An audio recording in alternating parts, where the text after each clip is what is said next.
आज हम लोग इम्परेटिव सेंटेंस का इनडायरेक्ट बनाना सीखेंगे। इनडायरेक्ट बनाने के 5 सब टॉपिक्स हैं और ये इम्परेटिव सेंटेंस का इनडायरेक्ट बनाना ये 3rd टॉपिक है। हम जानेंगे इम्परेटिव सेंटेंस होता क्या है। दो sentences which give the sense of order, advice, suggestion or request are known by imperative sentence। यानी कि ऐसे सेंटेंसेस जिनसे आदेश देने का, सलाह या सुझाव देने का या निवेदन करने का बोध होगा, उन्हें आप इम्परेटिव सेंटेंस कहते हैं। क्योंकि इम्परेटिव सेंटेंस से आदेश देने का, रिक्वेस्ट करने का, सलाह या सुझाव देने का, निवेदन करने का बोध होता है, अतः आप इनका इनडायरेक्ट बनाते समय रिपोर्टिंग वर्ब सेट के स्थान पर रिपोर्टेड स्पीच के सेंस के अनुसार आप ऑर्डर या कमांडेड,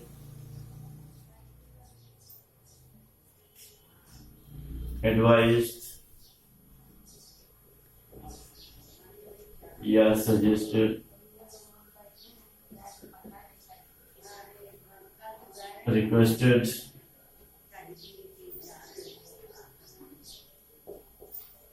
या बेल्ट शब्द का प्रयोग करते हैं। आप देख रहे हैं रिपोर्टिंग वर्ब सेट के स्थान पर हम ऑर्डर या कमांडेड का प्रयोग करते हैं अगर आदेश देने का बोध होता है तो, एडवाइस का या सजेस्टेड का प्रयोग करते हैं अगर सलाह या सुझाव देने का बोध हो रहा है तो, रिक्वेस्टेड या बेग्ड का प्रयोग करेंगे अगर निवेदन करने का सही जाता है तो। हम आपको एक बार और बता दें एक बार कि जब रिपोर्टेड स्पीच में प्लीज, काइंडली या सर, जब रिपोर्टेड स्पीच में प्लीज, काइंडली या सर, ये तीनों आप देख रहे होंगे, प्लीज, काइंडली या सर शब्द का प्रयोग हुआ हो तो इस प्रकार के सेंटेंसेस से पोलाइट रिक्वेस्ट का ही सेंस जाता है। अतः रिपोर्टिंग वर्ब सेट के स्थान पर आप रिक्वेस्टेड का प्रयोग करेंगे और इनडायरेक्ट बनाते समय रिपोर्टेड स्पीच से इन्हें हटा देते हैं। इनडायरेक्ट बनाते समय रिपोर्टेड स्पीच से ये शब्द हट जाते हैं, प्लीज, काइंडली या सर, और इन्हें देखिए तो और कुछ सोचने की जरूरत नहीं है, आप सेट के स्थान पर रिक्वेस्टेड का प्रयोग कर सकते हैं। हाँ, हम आपको ये बता दें ऑर्डर या कमांडेड में ये सुरक्षा एजेंसीज के लिए प्रयुक्त होता है। कमांडेड सुरक्षा एजेंसीज के लिए, मिलिट्री, पीएससी, पुलिस या कोई भी सुरक्षा एजेंसी है उसी में आदेश देने के लिए कमांडेड लगता है। सामान्य तौर पर आदेश देने के लिए ऑर्डर होता है।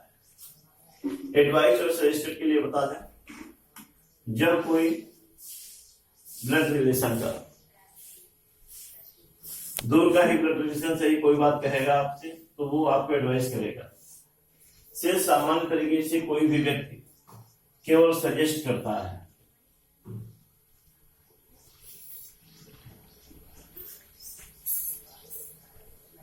और अभी हमने बताया प्लीज, काइंडली या सर आप रिक्वेस्ट करते हैं, लेकिन जब सेंटेंस से एकदम गिड़गिड़ाने का भाव प्रकट हो, कोई रिक्वेस्ट कर रहा है, सामने वाला मना कर रहा है, वो रिक्वेस्ट कर रहा है, वो मना कर रहा है, तो ऐसी स्थिति, गिड़गिड़ाने की स्थिति को दिखाने के लिए आप बेल्ट करते हैं। कंजक्शन टू का प्रयोग करते हैं कॉमा और इन्वर्टेड कॉमा के स्थान पर। कॉमा और इन्वर्टेड कॉमा के स्थान पर आप देख रहे होंगे कंजक्शन टू का प्रयोग होता है।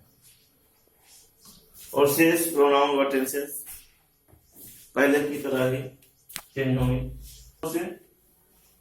और बेहतर समझने का प्रयास करेंगे।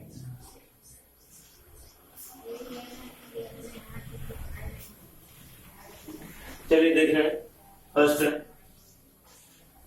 here the teacher said, open your notebooks and show me the work. Teacher ने कहा अपनी नोटबुक्स कॉपियां ओपन कीजिए भाई और हमें वो काम दिखाइए। शो मी द वर्क, हमें कोई पर्टिकुलर काम जो हमने दिया था वो दिया था वो दिखाइए। तो टीचर बच्चों से कह रहे हैं, तो टीचर आदेश ही देते हैं मोस्टली, तो सीधी बात है सबके स्थान पर ऑर्डर आप कर देंगे, यानी कि the teacher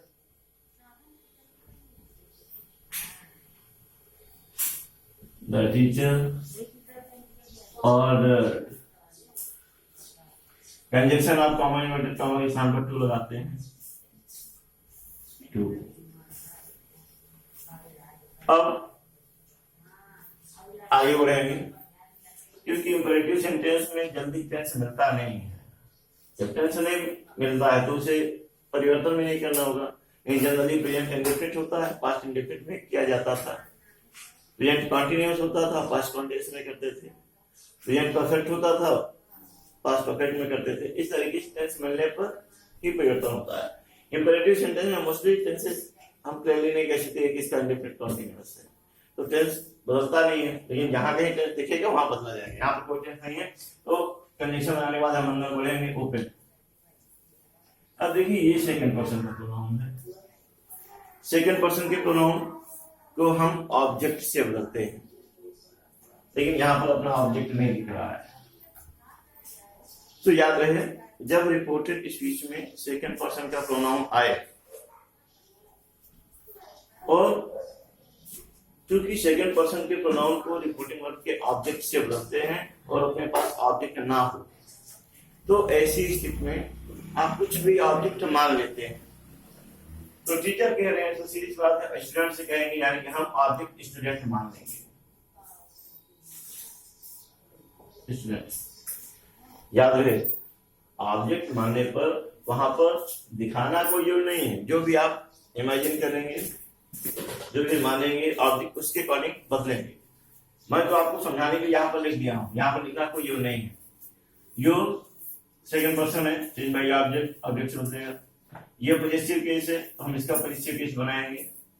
student third person है, प्लूरल नंबर है, डिनोटेड बाय दे, और क्योंकि ये पॉजिटिव है तो हम इसका पॉजिटिव बनाएंगे और दे का पॉजिटिव डियर होता है।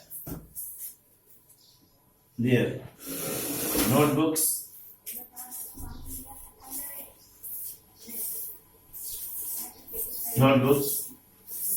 एंड सो कॉपी हो जाएगा। अब फिर यहां पर देखिए फर्स्ट पर्सन का प्रोनाउन आ गया। फर्स्ट पर्सन के प्रोनाउन को रिपोर्टिंग वर्ब के सब्जेक्ट से बदलते हैं और सब्जेक्ट है टीचर। ये ऑब्जेक्टिव केस है तो जिससे बदलेगा ऑब्जेक्टिव केस में कन्वर्ट करना होगा। तो मी टीचर से बदलेंगे, ये ऑब्जेक्ट है तो हम टीचर का ऑब्जेक्ट बनाएंगे। Teacher third person singular number है, डिनोटेड बाय ही, और ही का ऑब्जेक्टिव केस हिम होता है। Him the work. पॉज करो, पूरा ये देखना चाहिए। एग्जांपल लेंगे तो देखते हैं। Father said work hard as your exams are by hand. Father ने कहा यार मेहनत करिए, परीक्षाएं बिल्कुल पास है। बाय हैंड का मतलब बिल्कुल नजदीक होता है, परीक्षा में बिल्कुल पास है। तो पिताजी, हमने पहले अभी बताया था कि जब ब्लड रिलेशन वाले लोग कुछ कहते हैं तो वो एडवाइस करते हैं, शेष कोई भी सजेस्ट करता है। तो फादर एडवाइस करेंगे, father advice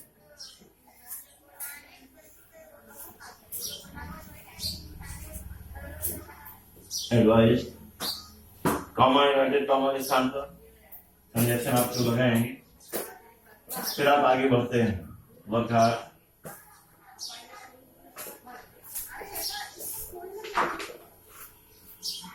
hard as exams is एम आर को वाजगर में बदलते हैं। रिपोर्टेड स्पीच में आने वाला इज एम आर वाजगर में बदलता है। वहां आर है, इधर भी सब्जेक्ट होगा तो वर्ब हो जाएगा, वर्ब आई है।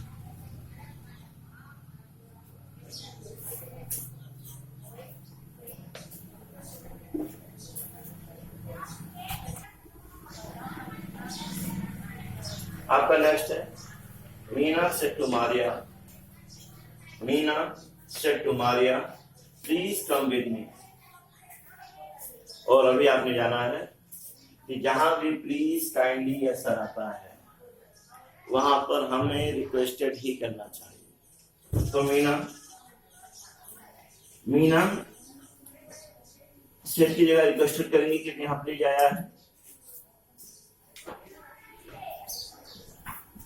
मीना रिक्वेस्टेड मारिया, उसके बाद कॉमा इन्वर्टेड कॉमा लिखना, तो हम लोग टू लगाएंगे, फिर आगे बढ़ेंगे। बताया गया था कि अंदर से प्लीज काइंडली और सर हटा देते हैं, इनडायरेक्ट बनाएंगे। बचा कम विद, और देखिए मी फर्स्ट पर्सन है, चेंज बाय सब्जेक्ट, सब्जेक्ट है मीना, ये ऑब्जेक्टिव केस है, मीना का ऑब्जेक्टिव केस बनाएंगे, हर हो जाएगा और कंप्लीट बन गया। Meena requested Maria to come with हर।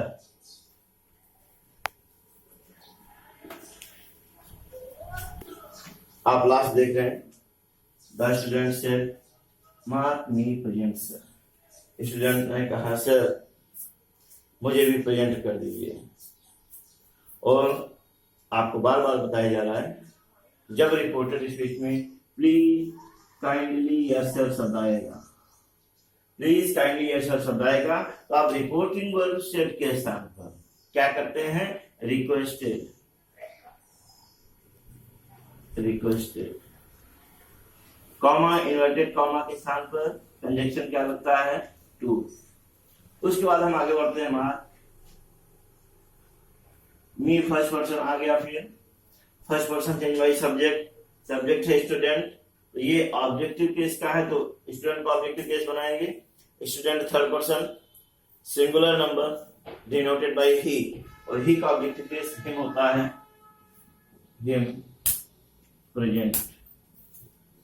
और यहाँ इनडायरेक्ट बनाते समय सर डी हट जाएगा, क्योंकि आपको बताया जा चुका है कि इनडायरेक्ट बनाते समय रिपोर्टेड स्पीच में आने वाले प्लीज काइंडली या सर शब्द को हटा देते हैं। इन्हें ये दिखाई देंगे, हम जान जाएंगे यहाँ 100% रिक्वेस्टेड ही होगा, लेकिन इनडायरेक्ट बनाते समय इन शब्दों को हटा देते हैं। इंपरेटिव सेंटेंस का नेक्स्ट रूल बता रहा हूं। इंपरेटिव सेंटेंस का नेक्स्ट रूल है कि जब इंपरेटिव सेंटेंस का प्रारंभ डू नॉट से हुआ हो, जब इंपरेटिव सेंटेंस का प्रारंभ डू नॉट से हुआ हो, तो इसके इनडायरेक्ट बनाने की दो विधियां हैं। फर्स्ट विधि के अनुसार रिपोर्टिंग वर्ब सेड के स्थान पर आप फॉर्मेट का प्रयोग करते हैं।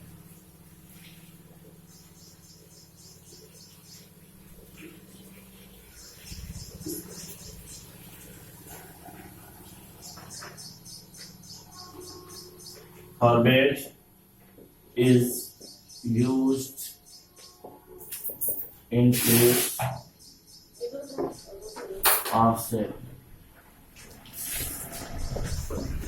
जब रिपोर्टेड स्पीच का प्रारंभ डू नॉट से होगा, then forward is used in place of set, यानी कि सेट के स्थान पर फॉरवर्ड का प्रयोग करेंगे। और ऐसी स्थिति में रिपोर्टेड स्पीच में आने वाला डू नॉट शब्द हट जाता है, कंजक्शन टू लगाते हैं और सेंटेंस में आगे बढ़कर उसे कंप्लीट करते हैं। लेकिन अगर आप फॉरवर्ड नहीं करना चाहते, कोई बात नहीं, आप रिपोर्टेड स्पीच के सेंस के अकॉर्डिंग ऑर्डर्ड, सजेस्टेड, रिक्वेस्टेड इसका प्रयोग करिए।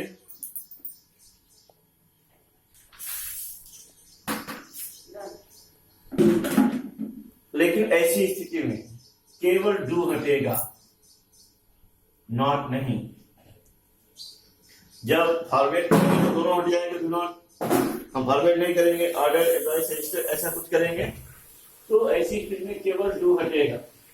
नॉट को कंजक्शन टू के पूर्व लगाते हैं, नॉट को कंजक्शन टू के पूर्व लगाते हैं, नॉट टू हो जाएगा। ये सब सेंटेंस को आगे सॉल्व करते हैं। एग्जाम्पल तो ये देखिए,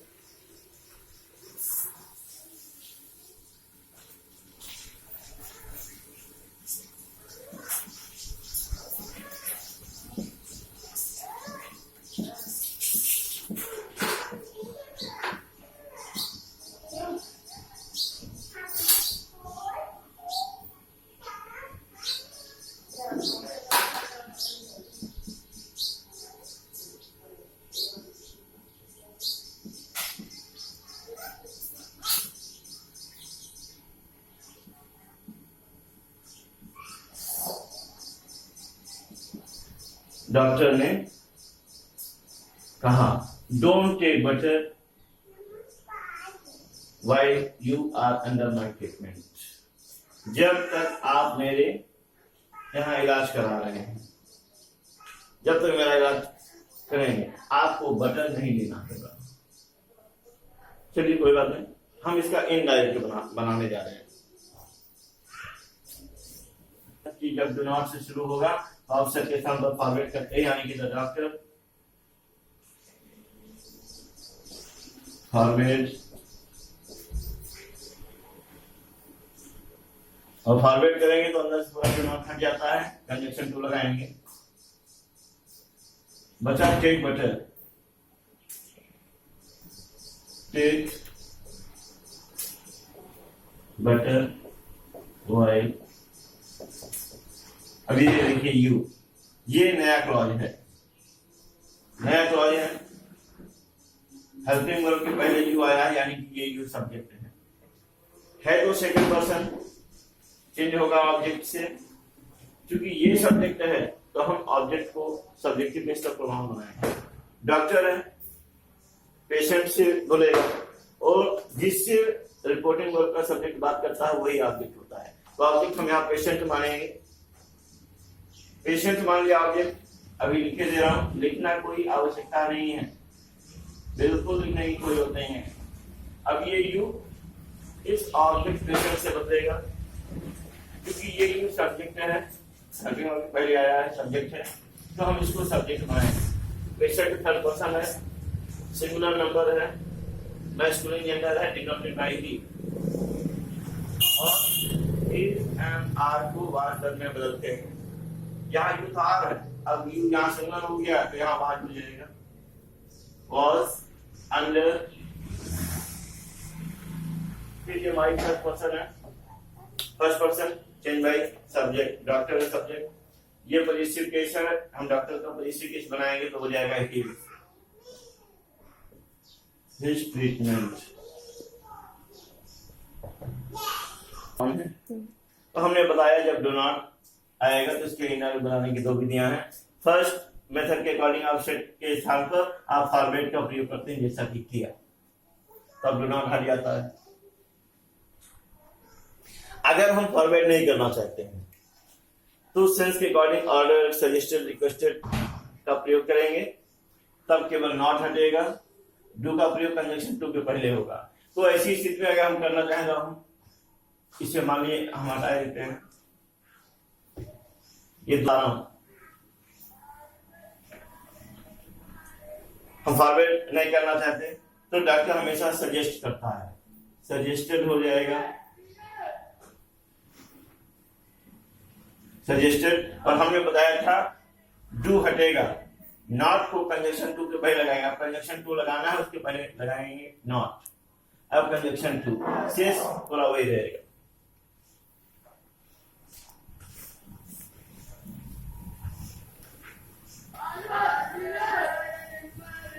तो इस तरीके से आपने इंपरेटिव सेंटेंस का इनडायरेक्ट बनाना जाना। आप लोग घर पर एक्सरसाइज जरूर करिए, समझिए। कहीं प्रॉब्लम आता है आप कमेंट करके आप हमें बता सकते हैं क्या प्रॉब्लम है। एक्सरसाइज करना मत भूलिए, और इस सबका कॉपियों पर आप नोट्स बनाइए। It's okay.